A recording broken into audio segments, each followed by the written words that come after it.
प्यारे दोस्तों, अस्सलाम वालेकुम। आज की इस वीडियो में हम आपको लिए चलेंगे लाखों साल पुराने एक ऐसे ज़माने में जब ज़मीन पर इंसान नहीं बल्कि कुछ और ही मखलूक का राज था। जी हाँ, हम बात कर रहे हैं डायनासोर्स की। दोस्तों, आज की ये वीडियो आप आखिर तक ज़रूर देखिएगा क्योंकि हम आपको बताएंगे कि डायनासोर्स क्या थे, ये कब और कैसे ज़मीन पर आए, इनकी अक़साम कितनी थी, ये कैसे ख़त्म हो गए, और सबसे अहम और दिलचस्प सवाल कि क्या ये वाकई दोबारा आ सकते हैं। तो चलिए वक्त का पहिया घुमाते हैं और चलते हैं माजी की तरफ। दोस्तों, सबसे पहला सवाल कि डायनासोर्स क्या थे। डायनासोर्स ज़मीन पर पाए जाने वाले कदीम तरीन जानवरों में शामिल थे।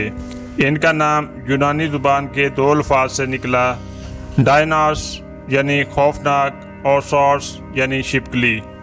लेकिन दिलचस्प बात यह है कि ये सिर्फ छिपकली जैसे जानवर नहीं थे बल्कि इनकी कुछ अक़साम परिंदों से मिलती थीं, कुछ गोश्तखोर थीं और कुछ सिर्फ पौधे खाती थीं।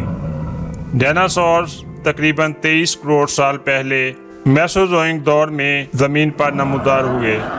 ये दौर 3 बड़े हिस्सों पर मुश्तमिल था।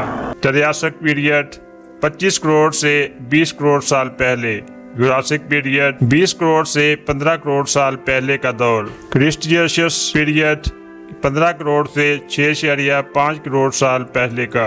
दोस्तों, डायनासोर्स की अक़साम की बात की जाए तो ज़मीन पर हज़ारों अक़साम के डायनासोर्स पाए गए, लेकिन इन्हें 2 बड़े ग्रुप्स में तकसीम किया जाता है। सारोपोड्स, ये लंबी गर्दन, लंबी दुम और 2 कामत जानवर होते थे। ये पौधे खाते थे और वजन में कई टन भारी होते थे। इन डायनासोर्स की मिसालों में ब्रोंटोसॉर्स, स्टेगोसॉर्स, स्लोडॉक्स। दूसरी अक़साम के ग्रुप में थ्रीपॉड्स, ये गोश्तखोर डायनासोर्स होते थे, तेज दहाड़ने वाले और शिकार के माहिर समझे जाते थे। इनकी मिसालों में टी-रेक्स, वेलोसिराप्टर, स्पेनोसॉर्स। मज़ीद हैरतअंगेज़ बात यह है कि परिंदे आज के ज़माने के डायनासोर्स ही हैं। जी हाँ, साइंसी तहकीक के मुताबिक थ्रेपॉड डायनासोर्स वक्त के साथ इर्तिका पजीर होकर परिंदों की शक्ल इख्तियार कर गए। अब जानते हैं कि डायनासोर्स का खात्मा कैसे हुआ। अब यह सवाल पैदा होता है कि इतनी बड़ी मखलूक और इतनी ताकतवर मखलूक ज़मीन से कैसे ख़त्म हो गई। तकरीबन 6 करोड़ 60 लाख साल पहले ज़मीन से एक बहुत बड़ा एस्टेरॉयड टकराया। ये मेक्सिको के इलाके चेक्सलोव में गिरा।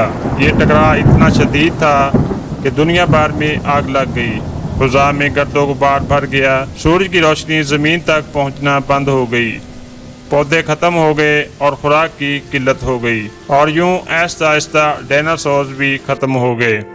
इस वाक़या को मास एक्सटिंक्शन इवेंट कहा जाता है। दोस्तों, अब ये सवाल कि क्या डायनासोर्स वापस आ सकते हैं, सबसे दिलचस्प सवाल कि हम मुस्तकबिल में डायनासोर्स को देख सकेंगे। दोस्तों, जैसा कि फिल्में जुरासिक पार्क में हमें ये ख्वाब दिखाई देता है, लेकिन हकीकत में ऐसा मुमकिन नहीं, क्योंकि डायनासोर्स का डीएनए मुकम्मल तौर पर ज़ाया हो चुका है। डीएनए हज़ारों साल तक तो महफूज रह सकता है, लेकिन डायनासोर्स तो करोड़ों साल पहले ख़त्म हो चुके हैं।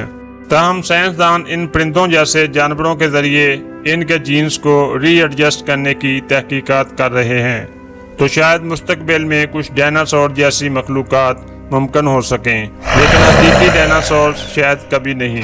दोस्तों, अब जानते हैं डायनासोर्स के मतलब कुछ चंद दिलचस्प मज़ीद हक़ाइक़। सबसे बड़ा डायनासोर अर्जेंटिनोसॉर्स, जो कि 100 फुट से भी ज़्यादा लंबा था, और सबसे छोटा डायनासोर सुम्पासोगेंथियस, जो कि एक मुर्गी के साइज का था। कुछ डायनासोर्स परिंदों की तरह चहचहाते थे और उड़ते थे। टी-रेक्स के दांत 9 इंच तक लंबे होते थे। वेलोसिराप्टर सिर्फ फिल्मों में दिखाया गया, जो कि असल में सिर्फ टर्की जितना था। तो दोस्तों, ये तो थी मुकम्मल कहानी डायनासोर्स की, जो कि ज़मीन की सबसे हैरानकुन और पुरअसरार मखलूक थी। अगर आपको ये वीडियो पसंद आई हो तो लाइक और शेयर ज़रूर कीजिएगा, और कमेंट्स में बताइएगा कि आपका पसंदीदा डायनासोर्स कौन सा है, और हमारे चैनल को सब्सक्राइब करना मत भूलें ताकि ऐसी मज़ीद मालूमाती वीडियो आप तक पहुंचती रहें। दोस्तों, शुक्रिया। मिलते हैं अगली वीडियो में, तब तक अल्लाह हाफिज़।